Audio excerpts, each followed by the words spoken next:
speaking about storylines, this one wrote itself, okay? Diamond Platnumz was performing. He was having a performance, I think it was in Uganda. And during his performance, he halted and said, actually, there's this one very specific song I wrote when I was thinking about this one specific woman. And guess what? She's in the crowd.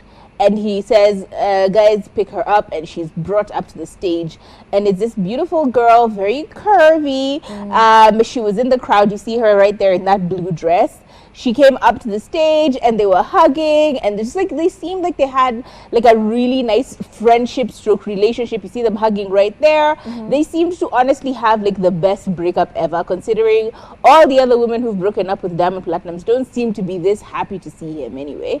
So basically, she comes up on stage and then he starts telling us that Ashley, that song, Mwenda Kamwambie, Justina Bependami. Basically, he was writing this song about her.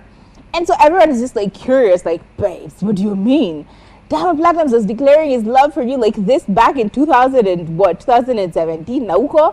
Like, it's actually 2009, right? 2008, 2009, back in the day.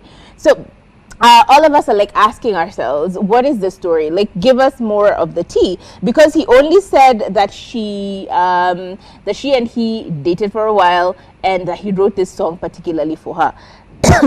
Now, the interesting, actually, it's back in 2007. They dated from 2007 to 2009. So her name is Sarah, and she had a few people asking her questions, and she actually gave us answers. She was asked, when did you date? She said, we dated in 2007 to 2009 officially, but after that we broke up. And then she was asked, so what was the reason why you all broke up? She said they broke up because he was a bit of a jealous lover. Like, they were very young, and every time she'd go out clubbing and he'd hear stories about her out there, he'd come very angry and it would be like a fight. So she was just like, nah, I'm not about this life. And then immediately he started blowing up as an artist. She just like left this whole story altogether. But she says that even after they'd broken up in 2009, Diamond was still blowing up her phone. Like, every time he would blow up her phone. When he was dating Hamisa, he was blowing up her phone. When he was dating Paula, he was blowing up her phone. When he was dating literally every single person he's dated up until Zari Hassan, he was blowing up her phone looking for her. And even when she would change her number, he had this contact guy, one of their mutual friends, and he would always get the contact information from him and still blow up her phone. So the only other time that he's contacted her after the Zari Hassan thing was when they were doing the show Young, Famous, and African, right? And I think it was because of that whole tiff that was going on. There's a tiff between Zari and Diamond, and so then they spoke. But ultimately she says that the only reason why she said that Zari and ukweli ni kiboko yao is because when they were dating, he never spoke to her. Like, he never reached out to her. He never ever once called her during their whole relationship. And she says that for her was a sign of an accordance of respect, because wow, okay, you've been with all these women, you've been hitting me up, you've been trying to catch up with me on the DL, but now you're with this woman and you've not hit me up at all. Oh, clearly you're invested, clearly you're in love. So it's a very interesting story altogether. They seem to still kiki. They seem very close, so I can only imagine that she was the young love that we all have that one young lover when we were very young, our first love, and it always feels like you're telling them your story as the story is unfolding in front of you. Like, you always catch it, like, hey, how are you doing? Yeah, I'm actually dating so and so, I'm doing this and that, I actually have this huge performance. It's always like a bookmark. They know everything that's happening in your life because you have a very tight relationship because of where you were at the beginning. You are nobody, and now here you are, a big person or a big star or older in your life, and you just have like a logbook of like, what happened? This is what's going on with my life, what's happening with you?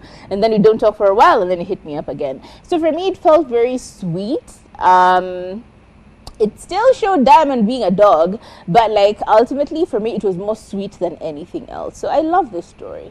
I feel like Diamond has a thing for his exes only. He's obsessed with you're my ex now, and it's like I want you, but I still don't want you. I want you to be close. I want access to you, but I do not necessarily want you. It is evident in the way he treated Zari when they were doing the whole show, Young, Famous, and African, where, you know, when she wants to date other people and see other people, he has an issue with it, but when she wants to date other people, when he wants to date other people, it's like mind your business, you know. Like she doesn't have to approve. Yeah, even with Zuchu, it's always that back and forth. It's always, I'll always lure you in with just enough, but not enough to keep you here. And she even, Zuchu took to her stories to talk about how he is always putting her in the line of fire and never defends her. He's always putting her in a situation where exes talk badly about her, where people, you know, have an opinion, and it's horrible when the person you're dating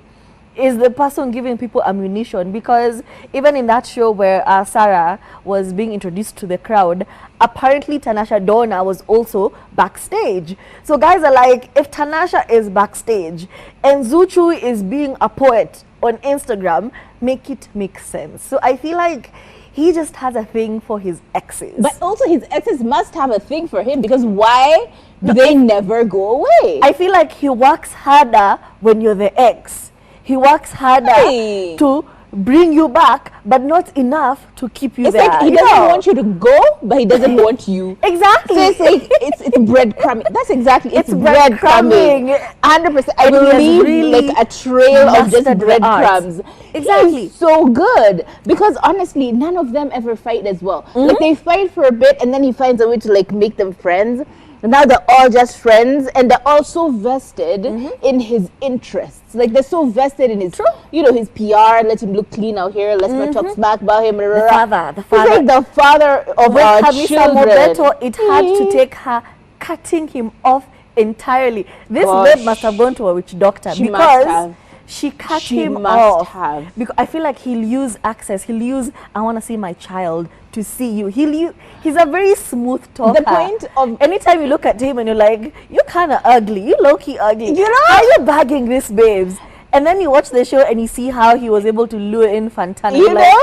He's a dangerous man. Another interesting thing is when Sarah, the ex-girlfriend who was brought up at stage, when she said that even when I had changed my number, he would still look for me through friends. Energy, passion. For what? Just to have a chat?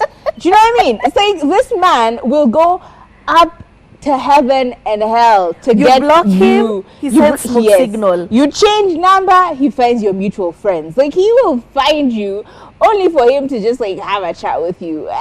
Just like, okay, cool, I'm happy for you, Diamond. Hey. So that's the thing. He's just obsessed with having access. No, but there has to be something. What are they gaining? I don't know. Well, because all these women are still. Well, we have heard the rumors. Yani babala. When he says Simba babala, he means it. Yo. Because wow. Yo. Anyway.